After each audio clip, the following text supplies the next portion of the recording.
We touched on earlier that perfect season in 2004, which I think is, first of all, wild that you go and win every single race out there. But what happened before that was the ACL injury. And I'm a runner, and I know how hard it is to be sidelined when you want to be doing something, but you can't. How difficult was the ACL injury? The ACL injury, I actually tore it in September of 2003, and I was going to try to get through the 2004 Supercross Championship because I knew that I felt like the Supercross Championship was more important to Honda at the time, and it was certainly more important to me. And the reason it was more important is because Supercross was harder for me than motocross was.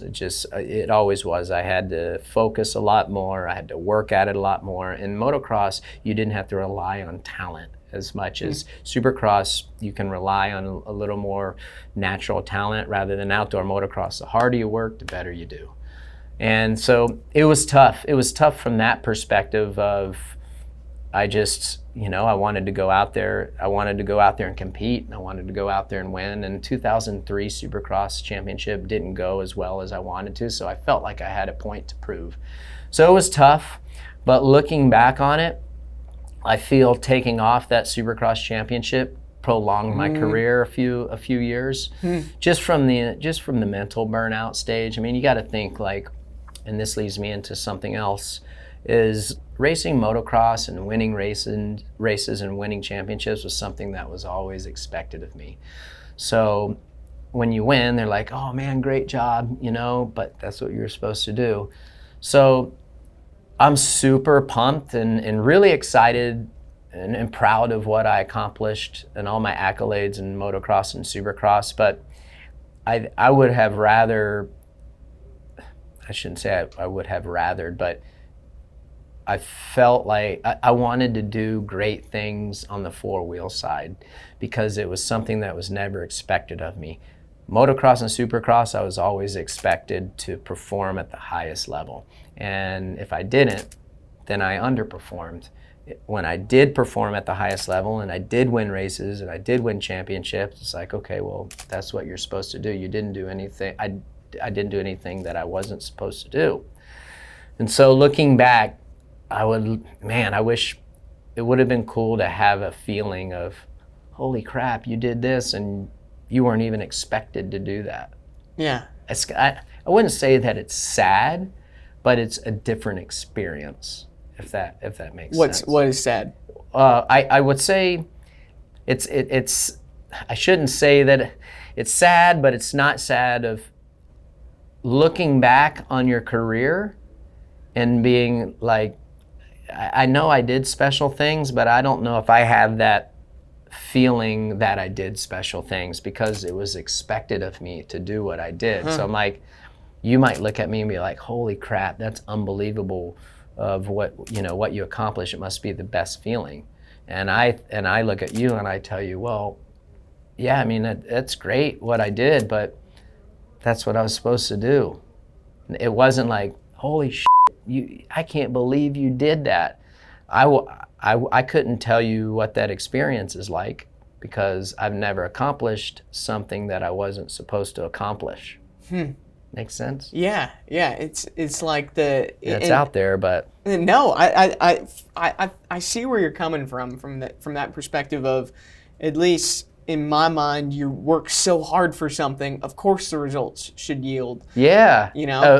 Like a self-feeling, like, listen, I was super happy, won championships in my career. I'm ecstatic about my career, but I was expected to win. I mean, I am very grateful for what I did, and I know I put in the time and the effort and the work, but I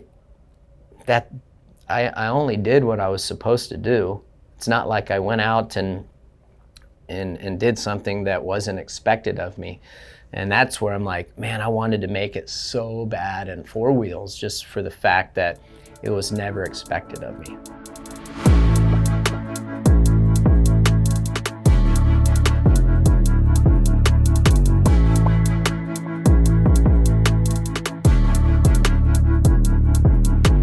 in the four-wheel campaign in NASCAR, obviously you dabbled in it for a few Yeah, years. How would you sum up that experience? It was a great experience. My four-wheel experience was a lot of fun. I learned so much, and it was so different compared to Supercross and motocross in all ways. I mean, you had to rely on so many other things, like how good your car was or truck was. You know, you got your pit crew. There's so many moving parts that you can't perform unless that end of the thing performs. You know, unless your car or truck is good right off the gate. Completely different than motocross and supercross. I mean, most of the time, if you don't perform well and you're on a winning bike, it's on you. Where NASCAR, it wasn't like that. And an example, I loved coming to Atlanta Motor Speedway. I loved going to Texas Motor Speedway. And the first time I went to Texas, it was really, really fast right out of the box. And then the next time we come there, it was all I could do to get in top 10. Yeah. And you're like, well, what in the hell is happening here? And the two-wheel side, if you're in that position, you're completely outperforming. So that was cool. That was one of the crazy things that I learned, the aerodynamics of it. I met some great people too. You know, I go back to the pit crew, the guys, just some of the unsung heroes.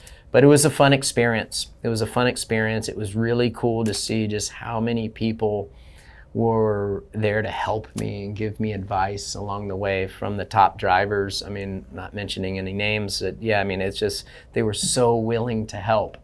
And even my competitors, you know, the guys that I was racing with, you know, they were there to drop knowledge and give me advice whenever I needed it or asked. And in motocross and supercross, at least back in my day, that wasn't going to happen.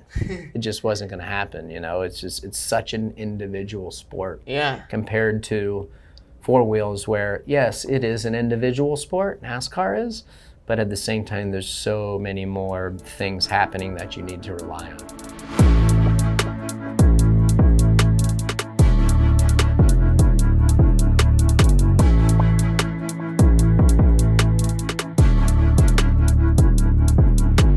Was that maybe the most jarring part about the adjustment, because you've gone self-relying on just yourself for so long, and now it's a team effort? What was that transition like? Crazy to think when you go back and you're like, okay, well, I'm always thinking, what could I have done better to prolong my four-wheel career? And there's a lot of things that go into it, sponsorship and all that. But at the end of the day, if you perform, most of the time you're going to get a good opportunity. Mm-hmm. You know, for time's sake, I think that I would have taken less races and spent the sponsorship money on the best program that would have given me the resources for the lack of time that I had, and taken that route, rather than saying, okay, well, I can have more races over here, but I'm going to be on a lesser program with lesser resources. I can't turn back the clock, and I'm thankful that I even got that opportunity. But yeah, if I had an open checkbook, that's what I would probably have done. But I'm thankful for that.